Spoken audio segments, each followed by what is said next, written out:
आज की वीडियो में हम देखेंगे लैन नेटवर्क क्या है और इसके कंपोनेंट कौन कौन से होते हैं। यानी कि आज का क्वेश्चन है मुख्य रूप से लैन के विभिन्न कंपोनेंट के बारे में, कौन कौन से कंपोनेंट जो हैं लोकल एरिया नेटवर्क के अंतर्गत पाए जाते हैं। लोकल एरिया नेटवर्क डेटा के आदान प्रदान हेतु कंप्यूटर को जोड़ता है। कंप्यूटर तथा प्रिंटर, फैक्स जैसे अन्य डिवाइस के अलावा लैन में कार्य करने हेतु 6 कंपोनेंट का उपयोग किया जाता है। और ये 6 कंपोनेंट कौन कौन से होते हैं, उनमें से कुछ इस प्रकार है, जैसे network adapter, network medium, cable connector, power supply, hub switch या राउटर, नेटवर्क सॉफ्टवेयर। अब सबसे पहले हम देखते हैं नेटवर्क अडाप्टर के बारे में कि नेटवर्क अडाप्टर क्या होता है। नेटवर्क से जुड़ने के लिए कंप्यूटर को नेटवर्क अडाप्टर की आवश्यकता होती है। यह कंप्यूटर डेटा को इलेक्ट्रॉनिक सिग्नल में परिवर्तित करता है। इसी प्रकार से दूसरा है नेटवर्क मीडियम। वायर्ड नेटवर्क के लिए, वायर्ड नेटवर्क मतलब इस प्रकार का नेटवर्क जिसमें हम तार के माध्यम से या केबल के माध्यम से एक दूसरे से कंप्यूटर को कनेक्ट करते हैं।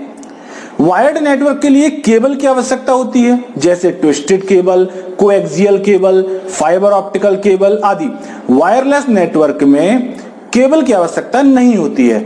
इनमें डेटा ट्रांसफर के लिए रेडियो तरंगों का उपयोग किया जाता है। तो ये तो हो गए नेटवर्क के मीडियम, एक तो वायर्ड मीडियम, एक वायरलेस मीडियम। इसके बाद हम देखते हैं केबल कनेक्टर्स। वायर्ड नेटवर्क में RJ45 सबसे ज्यादा प्रचलित कनेक्टर है। नेटवर्किंग योग्यता वाले प्रत्येक कंप्यूटर में RJ45 पोर्ट होता है। इसे कभी कभी नेटवर्क पोर्ट या ईथरनेट पोर्ट भी कहते हैं। अगला है पावर सप्लाई। वायर्ड तथा वायरलेस दोनों ही प्रकार के नेटवर्क में पावर सप्लाई की आवश्यकता होती है। वायरलेस नेटवर्क में रेडियो तरंगें उत्पन्न करने के लिए करंट का उपयोग होता है। केबल नेटवर्क डेटा को इलेक्ट्रॉनिक पल्स के रूप में डेटा को भेजता है। इसके बाद है हब, स्विच और राउटर क्या होते हैं। हब लेन में कंप्यूटर को डेटा ट्रांसमिट करने के लिए एक केंद्रीकृत बिंदु की तरह कार्य करता है, या हम जिसे मेन कंप्यूटर या मेन सिस्टम भी कहते हैं। जब एक कंप्यूटर से डेटा हब को भेजा जाता है तो वह डेटा नेटवर्क से जुड़े सभी कंप्यूटर को ट्रांसमिट हो जाता है, फिर चाहे वह किसी भी विशिष्ट कंप्यूटर के लिए हो। स्विच हब का एक विकल्प है। यह एक नई नेटवर्किंग तकनीक है जो नेटवर्क के प्रत्येक कंप्यूटर को एक विशिष्ट मैक एड्रेस प्रदान करता है। इसी वजह से आप पृथक कंप्यूटर को सूचना लैन में स्विच का उपयोग करके कर सकते हैं। स्विच तथा हब के विपरीत राउटर की सहायता से आप कई नेटवर्कों को जोड़ सकते हैं। राउटर दूर इलाकों में स्थित कंप्यूटर को भी कनेक्ट कर सकता है। राउटर ज्यादा जटिल होते हैं तथा विश्व भर में संदेश भेजने की योग्यता रखते हैं। बड़े बड़े नेटवर्क लैन ट्रैफिक के लिए कभी कभी राउटर का भी उपयोग करते हैं। वायरलेस नेटवर्किंग डिवाइस को वायरलेस राउटर भी कहते हैं। इसके बाद नेटवर्क सॉफ्टवेयर की बात करते हैं। संचालित कंप्यूटर पर सॉफ्टवेयर डेटा को सेगमेंट्स में पैकेट करता है तथा उस डेटा को पैकेट नाम की संरचना में रखता है। जो डेटा एक सिस्टम से दूसरे सिस्टम में ट्रांसफर किया जाता है तो वो डेटा जो है वो पैकेट्स के रूप में ट्रांसफर किया जाता है।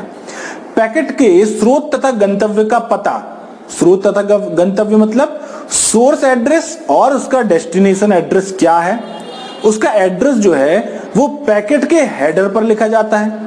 प्राप्तकर्ता कंप्यूटर इन पैकेट्स को वापस अर्धपूर्ण डेटा में इंटरप्रेट करता है तथा उपयुक्त एप्लीकेशन में इसको भेज देता है। वायरलेस लैन की बात करेंगे, क्या होता है, जिसे हम VLAN के नाम से भी जानते हैं। यह लोकल रिसोर्स को इंटरनेट से जोड़ने के लिए प्रयोग किया जाता है। VLAN 2 कम दूरी पर रखी डिवाइसों के मध्य वायरलेस वर्गीकरण विधि के द्वारा कड़ी को जोड़ता है एवं इंटरनेट एक्सेस करने के लिए कनेक्शन भी प्रदान करता है। स्पीड स्पेक्ट्रम या OFDM तकनीक के प्रयोग से यूजर स्थानिक निश्चित क्षेत्र में घूमने पर भी कनेक्ट रखा जाता है। इसके बाद बात करेंगे नेटवर्क के अवयव। एक नेटवर्क में विभिन्न नेटवर्क उपकरण लगे होते हैं। इनमें से कुछ नेटवर्क का उपयोग करते हैं जैसे नोड, एवं कुछ नेटवर्क को बनाने में प्रयोग होते हैं जैसे ब्रिज, स्विच और मॉडेम और हब। ये सभी जो है नेटवर्क को बनाने में प्रयोग किए जाते हैं। मॉडेम क्या होता है, सबसे पहले समझते हैं। मॉडेम जो वर्ड है वो मुख्य रूप से 2 शब्दों से मिलकर बना है। मॉडेम में यानी कि MO जो वर्ड यूज होता है वो होता है मॉड्यूलेशन के लिए, DEM जो वर्ड यूज होता है वो होता है डीमॉड्यूलेशन के लिए। इसका मतलब मॉडम शब्द मॉड्यूलेशन और डीमॉड्यूलेशन का संक्षिप्त रूप है। डिजिटल सिग्नल को एनालॉग सिग्नल में परिवर्तित करने की प्रक्रिया मॉड्यूलेशन कहलाती है और एनालॉग सिग्नल को डिजिटल सिग्नल में परिवर्तित करने की प्रक्रिया डीमॉड्यूलेशन कहलाती है। मॉडर्न द्वारा digital micro computer analog telephone लाइनों के माध्यम से संचार कर पाते हैं। इन संचार के अंतर्गत ध्वनि तथा डेटा दोनों शामिल होते हैं। मॉडम की बात करते हैं। कंप्यूटर में मॉडम का अनुप्रयोग क्या होता है? मॉडम द्वारा डेटा ट्रांसमिट करने की गति परिवर्तनशील होती है। ट्रांसफर गति अथवा ट्रांसफर दर नामक इस गति को बाइट प्रति सेकंड यानी कि बीपीएस में मापा जाता है। इसकी गति जितनी तीव्र होगी उतनी ही तेज आप सूचना को भेज और प्राप्त कर सकते हैं। एक चित्र को 33.6 kbps मॉडम से भेजने में 75 सेकंड लगते हैं, जबकि 56 kbps मॉडम में मात्र 45 सेकंड लगते हैं। मूल रूप से मॉडम के 4 प्रकार होते हैं। कौन कौन से मॉडम होते हैं? बाह्य मॉडम होता है जो एक्सटर्नल रूप से लगाया जाता है। आंतरिक होता है जिसे हम इंटरनल मॉडम भी कहा जाता है। इसके अलावा पीसी, कार्ड और वायरलेस, ये जो 5 प्रकार हैं ये हैं मॉडम के प्रकार। बाह्य मॉडल या एक्सटर्नल मॉडम की अगर बात करें तो कंप्यूटर के बाहर स्थित इसे कंप्यूटर के सीरियल पोर्ट में एक केबल द्वारा जोड़ा जाता है। एक अन्य तार द्वारा मॉडम को टेलीफोन लाइन में जोड़ते हैं। आंतरिक मॉडम या इंटरनल मॉडम क्या होता है? यह सिस्टम यूनिट के भीतर स्थित एक प्लग इन सर्किट होता है। इस मॉडम में टेलीफोन केबल द्वारा टेलीफोन लाइन से जोड़ा जाता है। यह सिस्टम के अंदर ही लगाया जाता है। पीसी केयर मॉडम जो होता है वो किस प्रकार से काम करता है? क्रेडिट कार्ड के आकार वाले इस एक्सपेंशन बोर्ड को पोर्टेबल कंप्यूटर के अंदर लगाते हैं। इसे टेलीफोन केबल द्वारा टेलीफोन लाइन से जोड़ते हैं।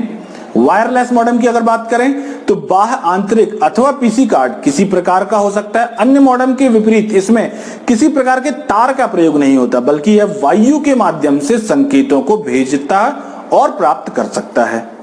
अब बात करेंगे हब की। हब क्या होता है? यह लोकल एरिया नेटवर्क का एक बहुत ही महत्वपूर्ण घटक है। इसे कनेक्टर भी कहते हैं। हब एक ऐसा डिवाइस है जो लैन में एक केंद्र बिंदु यानी कि सेंट्रल पॉइंट का कार्य करता है। लैन के सभी नोड केबल द्वारा हब से जोड़े जाते हैं। 2 नोड के बीच कम्युनिकेशन में डेटा सिग्नल हब के माध्यम से ही भेजा जाता है। हब को निम्न प्रकार से वर्गीकृत किया गया है। एक तो होता है डम्ब हब, दूसरा होता है स्मार्ट हब, तीसरा होता है इंटेलिजेंट हब। डम्ब हब क्या कहलाता है? यह एक केवल एक नोड से सिग्नल प्राप्त करके उसे उसी अवस्था में दूसरे नोड पर भेज देता है। अगर हम स्मार्ट हब की बात करें तो यह हब सिग्नलों को ट्रांसमिट करने के अलावा नेटवर्क प्रबंधन की क्षमता भी रखता है। और तीसरा है इंटेलिजेंट हब। यह हब सभी प्रकार का नेटवर्क प्रबंधन कर सकता है। यह हब एक से अधिक टोपोलॉजी की सुविधा प्रदान करता है या यह एक से अधिक लेंस को भी आपस में जोड़ सकता है। कुछ हब रिपीटर व ब्रिज का कार्य भी कर सकते हैं। इसके बाद बात करेंगे स्विच की। स्विच ब्रिज का उन्नत रूप है। इसकी क्षमता ब्रिज से ज्यादा होती है। स्विच एक मल्टी पोर्ट ब्रिज के रूप में कार्य कर सकता है जो विभिन्न उपकरणों में लैन में सेगमेंट को यानी कि उसके विभिन्न भागों को आपस में जोड़ता है।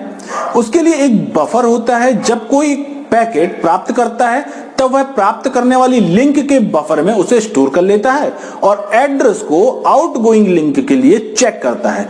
वह कभी कभी सीआरसी को भी चेक करता है। यदि आउटगोइंग लिंक फ्री होती है तब स्विच उस लिंक को वह फ्रेम प्रदान कर देता है। स्विच का निर्माण 2 अलग अलग तकनीकों पर किया जाता है, store and forward switch, cut through switch. ये 2 प्रकार हैं जो कि स्विच के निर्माण के लिए प्रयोग किए जाते हैं। इसके बाद बात करते हैं राउटर की। राउटर क्या होता है? एक ऐसा इंटरनेटवर्क डिवाइस है जो विभिन्न आर्किटेक्चर जैसे ईथरनेट, टोकन रिंग इत्यादि को जोड़ने के लिए उपयोग किया जाता है। इसके द्वारा एक लॉजिकल नेटवर्क से दूसरे नेटवर्क को पैकेट्स भेजे जा सकते हैं। राउटर का उपयोग उन बड़े बड़े इंटरनेटवर्क में होता है जो टीसीपी/आईपी प्रोटोकॉल सूट का उपयोग कर सकते हैं। राउटर ओएसआई यानी कि open system interconnection reference model की नेटवर्क लेयर पर कार्य करता है। इसकी मदद से लॉजिकल एड्रेस का उपयोग करके नेटवर्क पर पैकेट्स को भेजते हैं। राउटर पैकेट्स को उपलब्ध पाथ की कीमत के आधार पर भेजता है, जिसमें मैश नेटवर्क टोपोलॉजी में अधिक पाथ की समस्या हल हो जाती है।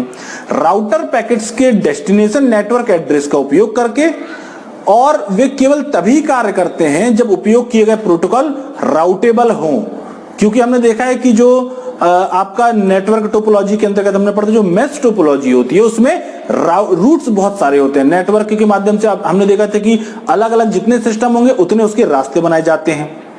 ये ब्रिज से अलग होता है जो प्रोटोकॉल से स्वतंत्र होता है। राउटर को दो प्रकारों में वर्गीकृत किया गया है। एक तो होता है स्टैटिक, और जिसे हम नॉन एडॉप्टिव राउटर भी कहते हैं, और दूसरा होता है डायनेमिक, जिसे हम एडॉप्टिव राउटर भी कहते हैं। इसके बाद बात करेंगे ब्रिज की। ब्रिज क्या होता है? ब्रिज एक ऐसा नेटवर्किंग अवयव है जो नेटवर्क्स को विभाजित करता है। ब्रिज ओएसआई मॉडल की डेटा लिंक लेयर पर कार्य करता है। इनका उपयोग अलग अलग तरह के मीडिया जो जोड़ने के लिए किया गया है। ब्रिज सिग्नल को पुनः निर्मित तो करते हैं, परंतु किसी भी तरह का प्रोटोकॉल परिवर्तन नहीं करते हैं। ब्रिज को तीन तरह से विभाजित किया गया है: लोकल ब्रिज, रिमोट ब्रिज और वायरलेस ब्रिज। ब्रिज की बात करेंगे लास्ट टॉपिक गेटवे की। गेटवे क्या होता है? गेटवे का उपयोग अलग अलग प्रोटोकॉल पर आधारित नेटवर्क जोड़ने के लिए किया जाता है। गेटवे एक ऐसा नाम है जो नेटवर्क अवयवों की एक बहुत बड़ी श्रृंखला या बड़ी श्रेणी को प्रदर्शित करता है। इसके द्वारा अलग अलग नेटवर्क आर्किटेक्चर व अलग अलग प्रोटोकॉल्स के बीच कम्युनिकेशन संभव हो पाता है। गेटवे नेटवर्किंग ओएसआई मॉडल के ऊपर वाली लेयर पर